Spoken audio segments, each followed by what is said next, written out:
భద్రాచలం రామయ్య ఆలయంలో వైకుంఠ ఏకాదశి అధ్యయనోత్సవాలు వైభవంగా జరుగుతున్నాయి. రేపు తెల్లవారుజామున స్వామివారు ఉత్తర ద్వారం నుంచి దర్శనం ఇవ్వనున్నారు. ఇవాళ తెప్పోత్సవం జరగనుంది. దీంతో భద్రాద్రి రామయ్యని దర్శించుకునేందుకు భక్తులు అధిక సంఖ్యలో తరలివస్తున్నారు. రాములవారి దర్శనం కోసం ఎన్టీఆర్ జిల్లా గంపలగూడెం, సత్యాలంపాడుకి చెందిన 526 మంది భక్తులు పల్లకి సేవ చేసుకుంటూ 5 రోజుల పాటు 150 కిలోమీటర్లు పాదయాత్రగా భద్రాచలం చేరుకున్నారు. ఒక్కడితో మొదలై గ్రామమంతా ఒకటై జై శ్రీరామ్ అంటూ పాదయాత్రలో పాల్గొన్నారు. మరింత సమాచారం మా ప్రతినిధి సైదులు అందిస్తారు.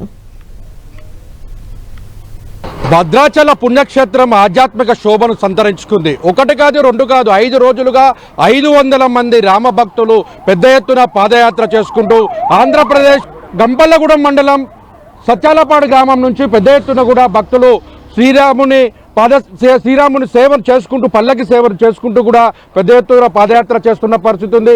చిన్న నుంచి పెద్దల వరకు కూడా 5 రోజులుగా దాదాపు 140-150 కిలోమీటర్ల వరకు కూడా పాదయాత్ర చేస్తూ ఆ భద్రాచల శ్రీరాముని మొత్తంగా ఆ కార్యక్రమంలో పాల్గొనేందుకు, ముక్కోటి ఏకాదశి సేవలో పాల్గొనేందుకు పెద్ద ఎత్తున కూడా భక్తులు వస్తున్న పరిస్థితి మనం చూస్తున్నాం. మాట్లాడేందుకు ఉన్నారు. సార్ చెప్పండి, ప్రధానంగా మీరు ఎక్కడి నుంచి వస్తున్నారు, ఎంత దూరం నుంచి వస్తున్నారు? ఆంధ్రప్రదేశ్ అండి, మాది ఎన్టీఆర్ డిస్ట్రిక్ట్ గంపలగూడెం మండలం సత్యాలపాడు శ్రీ సత్యాంబకేశ్వర్ గురుస్థాన్.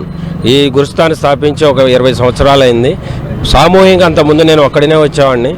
ఈ ఒక 15 సంవత్సరాల నుండి పల్లకీ పాద సేవగా మేము పెట్టుకొని సామూహికంగా అందరం కలిసి వస్తున్నాము.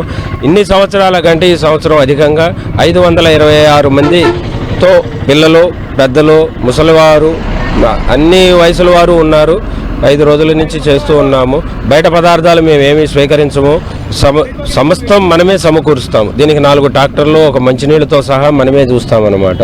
హిందూ సనాతన ధర్మాన్ని నిలబెడుతూ పేదవాడికి కూడా, అంటే దేవాలయాలు అనగానే మనకి సహజంగా చాలా విషయాలు గుర్తొస్తూ ఉంటాయి. చాలా దూరం వెళ్ళి ఎంత ఖర్చు పెట్టి రావాలో, ప్రయాణం చేస్తే ఎంతెంత ఖర్చు పెట్టాలని ఆలోచన ఉంటుంది. అలా ఏం లేకుండా రూపాయి తీసుకోకుండా మనమే అన్ని, ఒక వ్యక్తి సత్యాంబకేశ్వర గురుస్థానంలోనే అన్ని ఖర్చు పెట్టి వాళ్ళని నడిపించుకుంటూ వాళ్ళకి కావాల్సిన సమస్తము ఏర్పాటు చేసి ఇక్కడ తీసుకొస్తున్నాం. అంతేకాకుండా ఈ ఏర్పాట్లో మధ్యలో ఉదయం పూట, మధ్యాహ్నం, సాయంత్రం వాళ్ళని కూర్చోబెట్టి వాళ్ళకి కావాల్సినటువంటి హిందూ సనాతన విషయాలు, పురాణ ప్రవచనాలు తెలియపరుచుకుంటూ ఎన్నో విషయాలు వాళ్ళకి అవగతం చేస్తూ వాళ్ళ సందేహాలు ఏమైనా ఉంటే తీర్చుకుంటూ చక్కగా ప్రయాణం చేస్తూ సమైక్య కుటుంబ జీవనం కోసం ఒక విధంగా వాళ్ళు చూడాలంటే హైందవ సనాతన ధర్మంలో ఉన్నటువంటి వేరే ఇతరత్ర ఆలోచనల వల్ల ఉన్నటువంటి, అంటే పాశ్చాత్య సంస్కృతికి అలవాటు పడి, ఉదాహరణ ఒక పుట్టినరోజు వస్తే కేకును మొహాన్ రాసేసుకోవడం, లేకపోతే ఇంకొక ఆలోచన చేస్తున్నా అదే తీపిని 10 మందికి పంచిపెట్టమని చెప్పేది సత్యాంబకేశ్వర గురుస్థాన్. కాబట్టి ఆ గురుస్థాన్ ఆశయాలు నిలబెట్టడం కోసం మాత్రమే ఈ 500 మంది, అంటే అన్నయ్య గారు మొదటితో ఒక మనిషితో ప్రయాణమైన యాత్ర, 2, 3, 4, 5, 10 మంది, ఇవాళ 526 సుమారు 526 మంది సుమారుగా ఈ పాదయాత్ర నడుస్తున్నారంటే ఒక్కటే ఒక లక్ష్యం, అందరూ లోకా సమస్త సుఖినో భవంతు, లోకమంతా బాగుండాలని కోరుకున్నాం. జై శ్రీరామ్.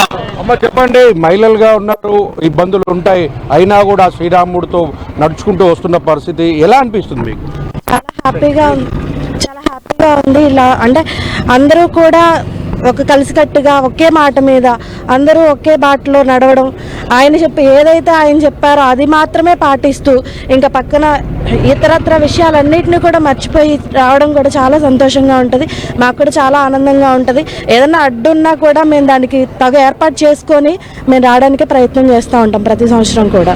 చూడొచ్చు, మొత్తంగా జై శ్రీరామ్ అంటూ కూడా దాదాపుగా 100 కిలోమీటర్లు పాదయాత్ర చేస్తూ 100 మంది, ఎవరి చేతిలో కూడా, ప్రతి ఒక్కరి చేతిలో కూడా కాషాయపు జెండాను, శ్రీరాముని హనుమంతుడు జెండాను పట్టుకొని కూడా పాదయాత్రలో పాల్గొంటున్న పరిస్థితి. చిన్న పెద్ద తేడా లేకుండా కూడా మొత్తం పాల్గొంటున్నారు. వృద్ధులతో సహా కూడా జై శ్రీరామ్ అంటూ కూడా నినాదాలు ఇస్తారు. ఒకటి కాదు, రెండు కాదు, 150 కిలోమీటర్లు, 526 మంది పైగా 5 రోజులుగా ఒకవైపు చలి, ఒకవైపు ఇబ్బంది పడుతున్నా కూడా ఎక్కడ కూడా ఇబ్బంది లేకుండా వారందరూ కూడా ఒకే శ్రీరాముడి మీద ఉన్నటువంటి నమ్మకం, ప్రేమ, ఆప్యాయతతో ఒకసారిగా ఈ వైకుంఠ ముక్కోట ఏకాదశి రోజు పూర్తిగా శ్రీరాముడిని దర్శించు దర్శించుకోవాలని చెప్పేసి భావిస్తున్నారు.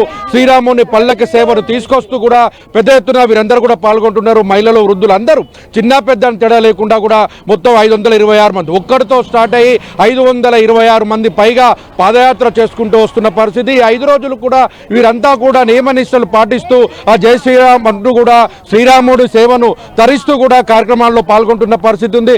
ఇప్పటికే భద్రాచలం చేరుకున్నారు. మరి కొద్దిసేపట్లో జరిగేటువంటి తెప్పోత్సవ కార్యక్రమంలో పాల్గొని ఆ తర్వాత ముక్కోటి ఏకాదశి రోజు కూడా వైకుంఠ దర్శనం చేసుకొని భక్తులంతా తిరిగి ప్రయాణం మళ్ళీ కూడా వాళ్ళ సొంత ఊరికి వెళ్తున్న పరిస్థితి కనిపిస్తుంది.